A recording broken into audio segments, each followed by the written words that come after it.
ദൈവനാമത്തിന് മഹത്വം. എൻ്റെ അനുഭവത്തിൻ്റെ ചില ഏടുകൾ ഇന്ന് നിങ്ങളുമായി ഞാൻ പങ്കിടുകയാണ്. 1983 ഒക്ടോബർ മാസം എൻ്റെ ജീവിതത്തിലെ ചില നിർണായക വഴിത്തിരിവുകൾ ആയിരുന്നു. 1982 മുതൽ ഒരു ഹോസ്പിറ്റലിൽ ഞാൻ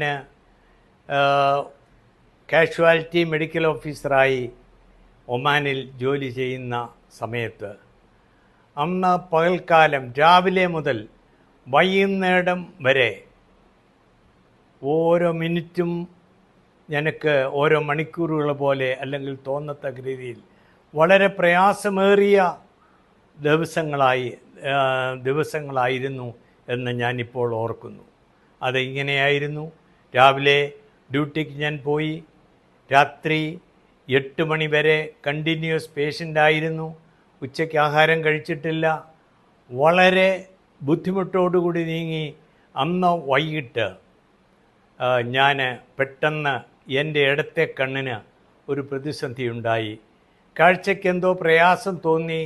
സാരമില്ല, അടുത്ത ദിവസം മെയിൻ ഹോസ്പിറ്റലിൽ പോയി ഡോക്ടറെ കാണാമെന്നുള്ള ആശ എൻ്റെ മനസ്സിൽ ഉണ്ടായിരുന്നു. അതിന് പ്രകാരം അടുത്ത ദിവസം ഞാൻ അവിടുന്ന് 90 കിലോമീറ്റർ ദൂരമുള്ള മറ്റൊരു സ്ഥലത്തേക്ക് പോയി ഡോക്ടറെ കണ്ടു. അവർ പല പരിശോധനകൾ നടത്തി. എന്നെ നോക്കിയിട്ട് അവർക്ക് കാര്യമായ ഒരു പ്രശ്നവും കാണുവാൻ കഴിഞ്ഞില്ല. കണ്ണിനെന്തോ പ്രശ്നമുണ്ട്, നാട്ടിൽ പോവുക, ഇവിടെ അതിനുള്ള സംവിധാനങ്ങളില്ല എന്ന് പറഞ്ഞ് എന്നോട് പറഞ്ഞു വിട്ടു. ഞങ്ങൾ നാട്ടിലേക്ക് പോരുവാൻ തന്നെ തീരുമാനിച്ചു. ആ ആഴ്ചയിൽ എൻ്റെ സ്നേഹിതരായ ചിലരുടെ ഭവനത്തിൽ ഒരു പ്രാർത്ഥനാ യോഗത്തിൽ ഞാൻ സംസാരിച്ചു. അന്ന് ഞാൻ സംസാരിച്ച വചനം അപ്പോസ്തലപ്രവൃത്തി 14-ാം അധ്യായത്തിലെ ഒരു വാക്യമാണ്. നിങ്ങൾ എൻ്റെ നാമത്തിൽ പിതാവിനോട് അപേക്ഷിക്കുന്നതൊക്കെയും ഞാൻ ചെയ്തു തരും.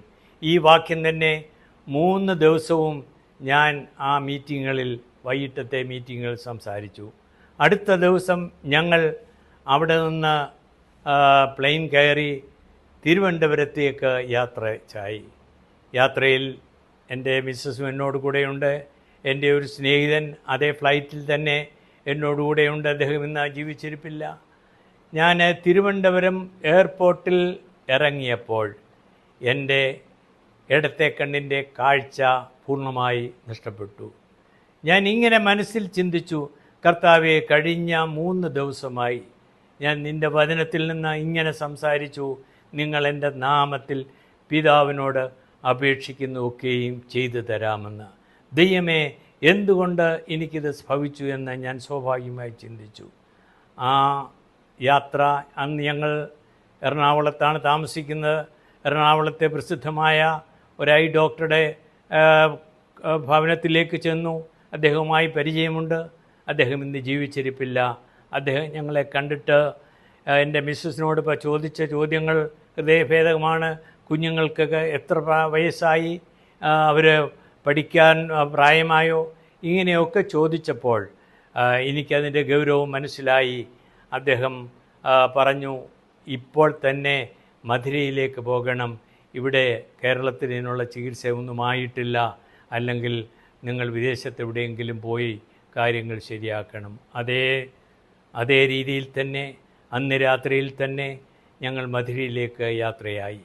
മധുരയിൽ ചെന്ന് എന്നോടുകൂടെ ഒട്ടച്ചത്രത്തുള്ള ക്രിസ്ത്യൻ മെഡിക്കൽ സെൻ്ററിലെ ഡോക്ടർ മേരിയും ഞങ്ങളോടുകൂടെ വന്നു. അവർ 2 പേരും ഡോക്ടറുടെ ഞങ്ങളെ ഓപ്പറേഷൻ തിയേറ്ററിൽ അവരെ കയറ്റി. അരവിന്ദ് ഹോസ്പിറ്റലിൽ നടന്ന സംഭവമാണ്. അവരെ കയറ്റി അവർ 2 പേരും ആ തറയിലിരുന്ന് പ്രാർത്ഥിക്കുന്നത് ഞാൻ ശ്രദ്ധിക്കുന്നുണ്ടായിരുന്നു. ആ ഓപ്പറേഷൻ ചെയ്ത ഡോക്ടർ ഇങ്ങനെ പറഞ്ഞു, we are doing surgery to avoid complications but not for the vision. ഞങ്ങൾ ഈ ഓപ്പറേഷൻ ചെയ്യുന്നത് ഈ ഡോക്ടറുടെ കണ്ണിൻ്റെ കാഴ്ച തിരിച്ചു കിട്ടാനല്ല, മറ്റ് പ്രയാസങ്ങളൊക്കെ മാറ്റാനാണ്.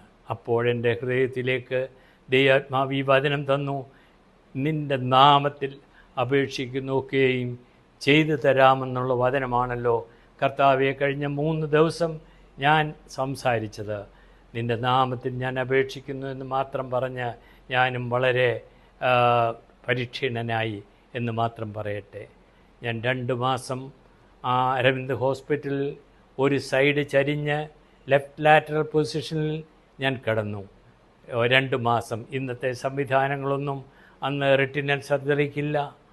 അങ്ങനെ വളരെ വിദഗ്ധമായ ഡോക്ടർ നമ്പെരുമാൾ സ്വാമി സൗത്ത് ഇന്ത്യയിലെ തന്നെ ഏഷ്യയിലെ തന്നെ ഒരു വിദഗ്ധനായ ആണ് അദ്ദേഹം അത് ചെയ്തു.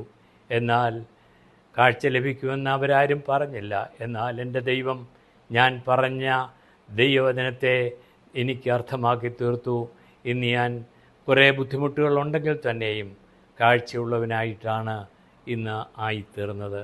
ദൈവത്തിൻ്റെ കരമല്ലാതെ മറ്റൊരു കരം ഇതിന്മേൽ പ്രവർത്തിച്ചിട്ടില്ല എന്ന് ഞാൻ പൂർണ്ണമായി വിശ്വസിക്കുകയാണ്. അതാണ് യേശുക്രിസ്തു ഇന്നലെയും ഇന്നും എന്നേക്കും മാറ്റമില്ലാത്ത ദൈവമെന്ന് എനിക്ക് സധൈര്യം പറയുവാൻ കഴിയുന്നത്.